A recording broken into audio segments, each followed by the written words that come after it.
Hi, I'm Steph, and this is my Greyhound Tosh, and she is sitting in the back of my Mini Cooper Clubman. Now, this is a car I've had for 12 years, and recently I had the light bulb moment to create a rigid surface for her to lay on.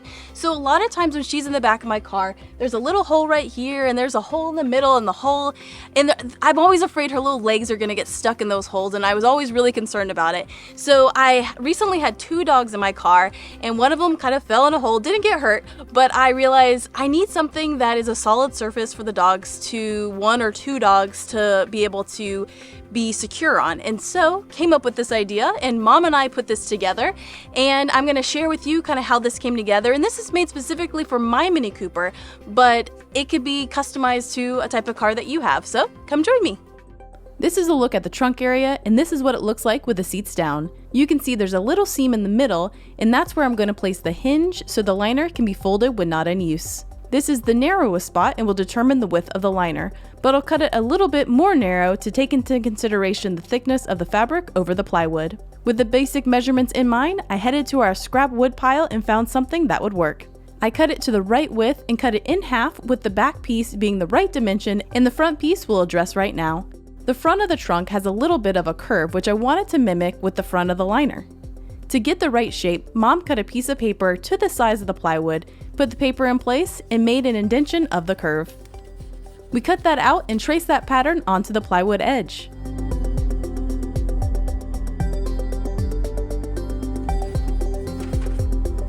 I cut that out with a jigsaw.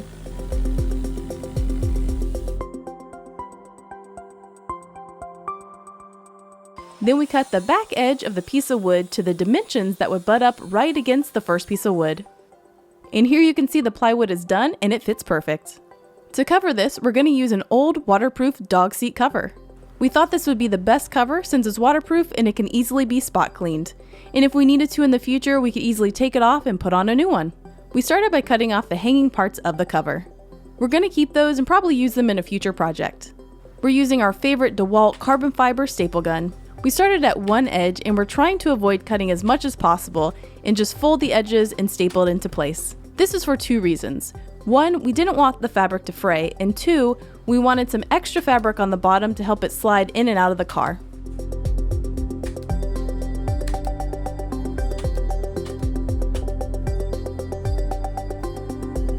We did make one cut, and that is in the middle where the 2 pieces of plywood will meet.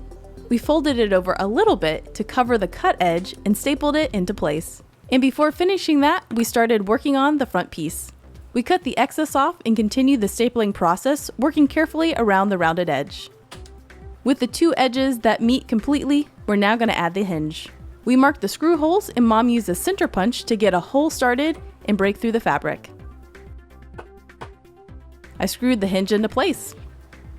We weren't sure how this was all going to work with the hinge and the fabric and the wood, but we tested it out and it worked perfectly. Then again, we gathered the fabric and stapled it into place, making sure to not staple over the hinge.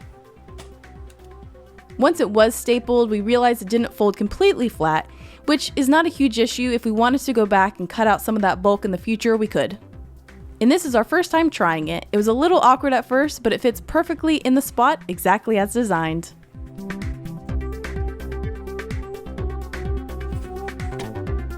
Perfect.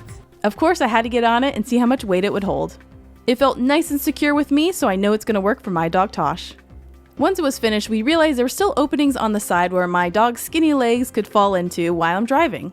So we decided to make little side pieces to cover them up. We tried making a template, but it didn't work so well, so I basically cut a piece of wood at an angle and looked at the shape to see what I needed and kind of drew on another piece of wood the angle that might work. Through trial and error, I cut it out with a jigsaw and eventually got 2 custom pieces that fit pretty well. To hold them in place, we're adding a little piece of wood that will grip onto the liner. We tried to cover the side pieces of wood with vinyl, but realized it was too challenging to get around the edges, so we scrapped that idea. We decided to spray paint them with liquid rubber paint. I was concerned about the edges being sharp around the sides of the car, so we realized the loop side of Velcro would give us nice soft edge to the side pieces.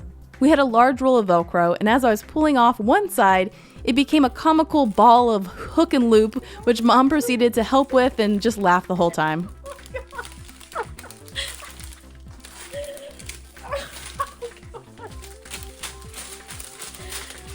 But we did in fact get it unrolled and finished covering the sides. With the sides in place, we realized that if my dog steps right here, that it will actually fall into the hole. So to make sure it is super safe for scrawny Greyhound legs, we decided to add a piece of PVC to hold it in place.